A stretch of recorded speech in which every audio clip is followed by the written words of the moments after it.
Nickelodeon SpongeBob SquarePants, SpongeBob Detective Pants, in The Case of the Vanished Squirrel.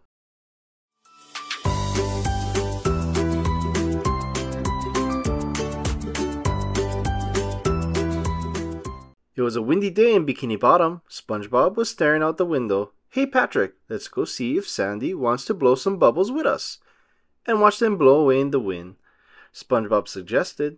"Huh?" Patrick said, walking suddenly from his nap. On Sandy's door there was a note. SpongeBob read the note aloud. It says, "I've taken." Patrick picked up another page off the ground. This one says, "Sandy." SpongeBob's eyes widened. "I've taken Sandy," he cried. "Where did you take her?" Patrick asked. "I didn't take her, Patrick. I think Sandy's been squirrel napped by whoever wrote this note. Forget bubble blowing, buddy. This is a case for SpongeBob Detective Pants and his faithful assistant, Patrick Pants," cried Patrick. "Let's comb the ground for clues," SpongeBob announced. He looked around and spotted an acorn cap on the ground. He held it up triumphantly. "Aha! Do you know what this is, Pat?" Patrick squinted at the acorn cap. "A tiny hat?" he guessed. "It's the top from one of those nuts Sandy eats. She must have dropped it when the squirrel nappers took her. Look," he continued, "there's a trail. We have to follow it."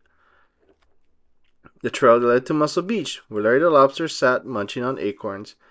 "Where'd you get those nuts, Larry?" SpongeBob asked suspiciously. "Sandy gave them to me," Larry answered, "a few days ago at our morning workout." "You squirrel napped her, didn't you?" Patrick blurted out. "What are you talking about, dude?" Larry said, munching on the tasty nuts. "We worked out and then she left." Then Patrick noticed something in the sand. "Look, Mr. Detective Pants, over there. What is it?" Said SpongeBob, studying it carefully. "It's an eye patch, the kind of eye patch worn by pirates."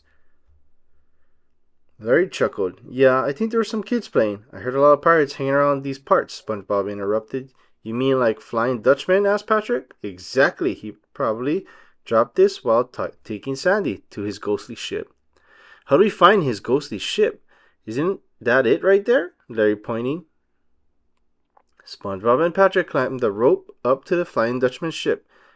They tiptoed across the deck, trying to be as quiet as possible. But suddenly, the Flying Dutchman came zooming in at them. "Who dares to board my ship without permission?" he roared. "I dare," SpongeBob managed to speak. "SpongeBob Detective Pants, I'm here to save Sandy." The Flying Dutchman looked puzzled. "Who's Cindy?" "Yeah, SpongeBob, who's Cindy?" Patrick asked, confused. "Not Cindy, Sandy," SpongeBob said. "She's my friend and she's a squirrel."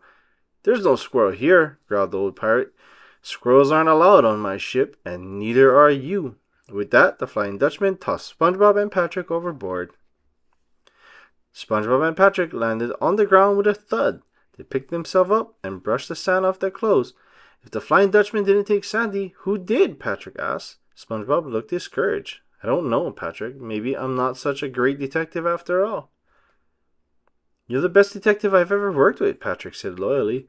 "Thanks, Pat," SpongeBob said. Having no more clues to follow, the duo began to walk home. When they got to Squidward's house, they heard a horrible noise. "Pat, it sounds like someone yelping. Maybe it's Sandy." They burst through Squidward's front door. "Do you people knock?" Squidward grumbled. "I'm practicing my clarinet, and it sounds—" Squidward got choked up. "Beautiful! You're under arrest, you clarinet player," Patrick bellowed. "Pat, Sandy's not yelping. That noise was Squidward's clarinet playing." "Hey, Squidward, when was the last time you saw Sandy?" "A few days ago. You weren't home, so she came over to ask me to tell you to water her plants for her. I would have told you earlier, but I was avoiding you. Where was she going when she left?" SpongeBob asked eagerly. "I think she said something about the bus station," Squidward answered.